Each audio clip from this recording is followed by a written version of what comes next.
So good morning everyone. Today we will discuss the task of defining the globalization.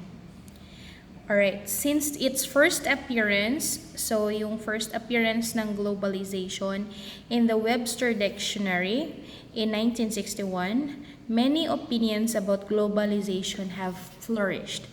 So under 1961, ang first appearance ng meaning ng globalization. So there are many connotation in regards to the meaning of the globalization. There are the globalization is the word used to describe the growing independence of the world's economies, cultures, and population. There are also other meaning that the globalization is the spread of products, technology, and information, and jobs across nation. There are some simply define that globalization is growing, as we tackle it last time, right?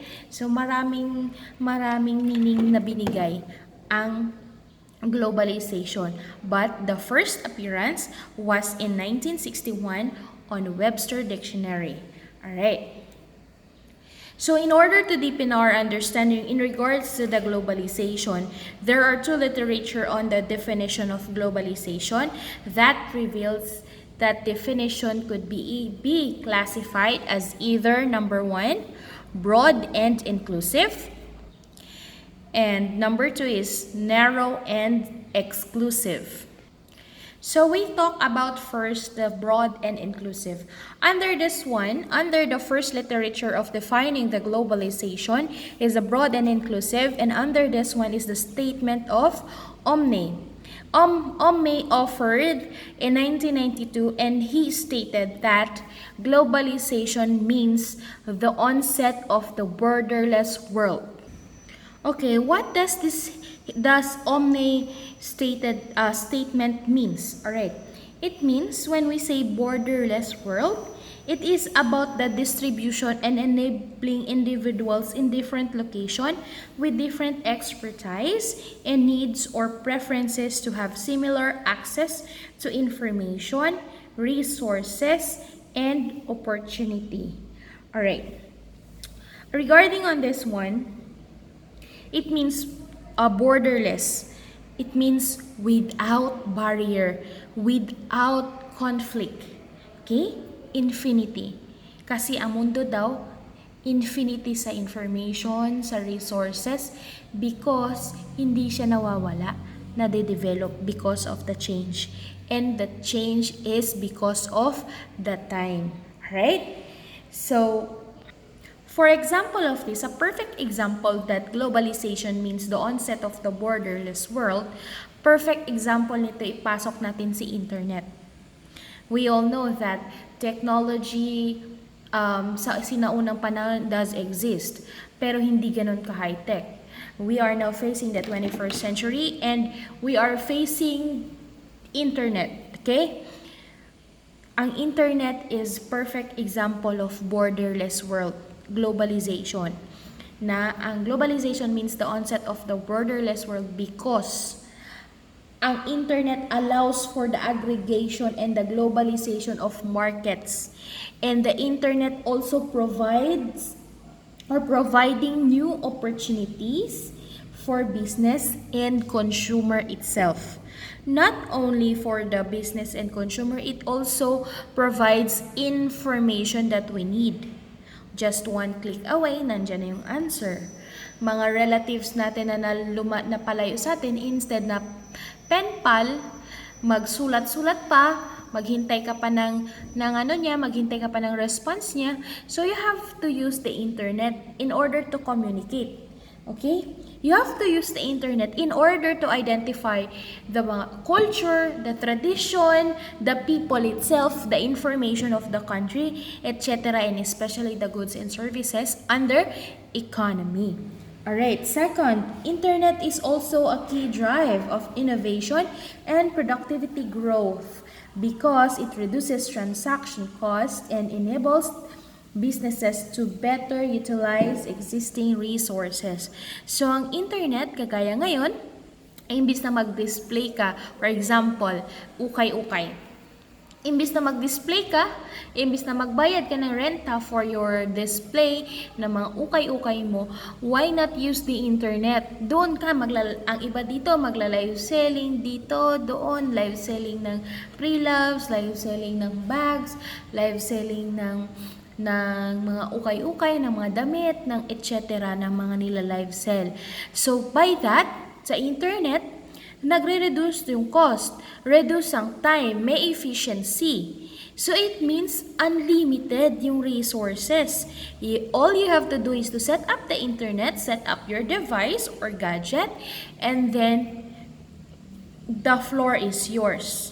Hindi kagaya na tipong walang internet, kailangan mo magtambay sa pwesto mo, kailangan mo may tauhan, kailangan mo ng hindi siya masyadong efficient. So, under this OHMAE statement is the borderless world. Infinity ang development. Right? Infinity ang progress. Walang limitation. Walang border. Walang barrier. Alright. So what do we mean by broad and inclusive? The meaning of the broad and inclusive, it means for everyone or does not leave any part or group out. So dito, under the first literature, which is broad and inclusive, it means it is for everyone. Okay? Lahat involved. It does not mean na lahat tao lang. Lahat involved. Living things, non-living things, involved siya. Right? Walang may iwan, kumbaga walang basura, walang tapon. Right? So, that is under the broad and inclusive. So, let's proceed to narrow and exclusive. Alright, under this one, we have the statement that according to Robert Cox, the characteristic of the globalization trend includes internationalizing of production and new international division of labor. So under this statement, it only means that the globalization of production refers to the sourcing of goods and services from location around the globe to take advantage of national differences. So national differences or the country differences. Okay, in the cost and quality of factors of production like land, labor, and capital. So what does it mean? Okay, so it means, example, under this statement, according to Robert Cox, ang pinaka-the best example is kung anong meron sa Pilipinas ay sa Pilipinas lang. And kung anong meron sa USA ay nasa USA lang. For example nito is yung lupa. Hindi naman pwede na tinatawag itong bansang Pilipinas kung ang nagmamayari ng lupa ay ang Amerika o ang China. Let's just say, kung kayo ay may sariling lupa at malawak ito, ibig sabihin, kung titulado ito, sa inyo yon.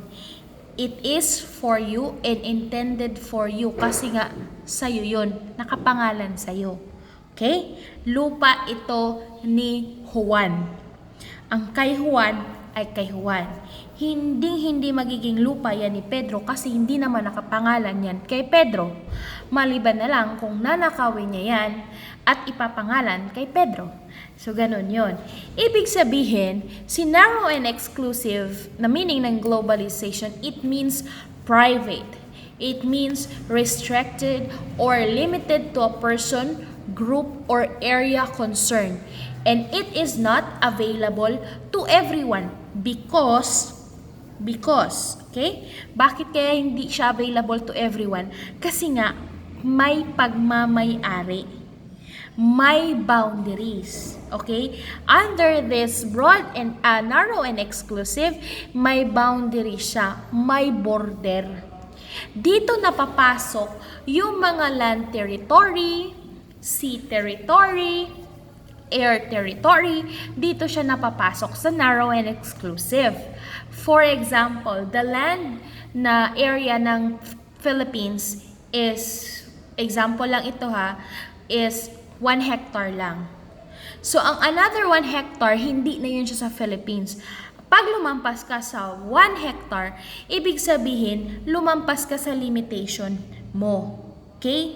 Kagaya lang yan, kung ikaw Juan, meron kang lupa, pero ang lupa mo is 1 hectare lang, at yung muhon mo ay lumampas pa sa 1 hectare, hindi siya pasok sa narrow and exclusive. So may nilabag ka na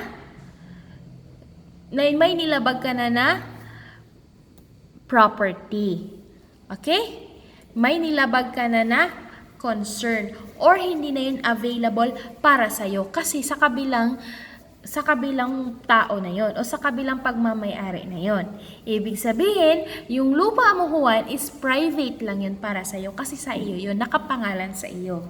Alright? Nagigets po? If nagigets, let's proceed.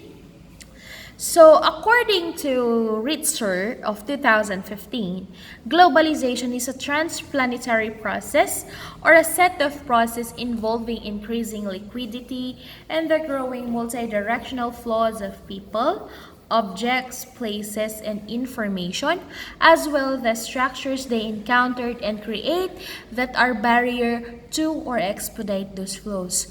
So we will tackle this statement of Ritzer for the next chapter.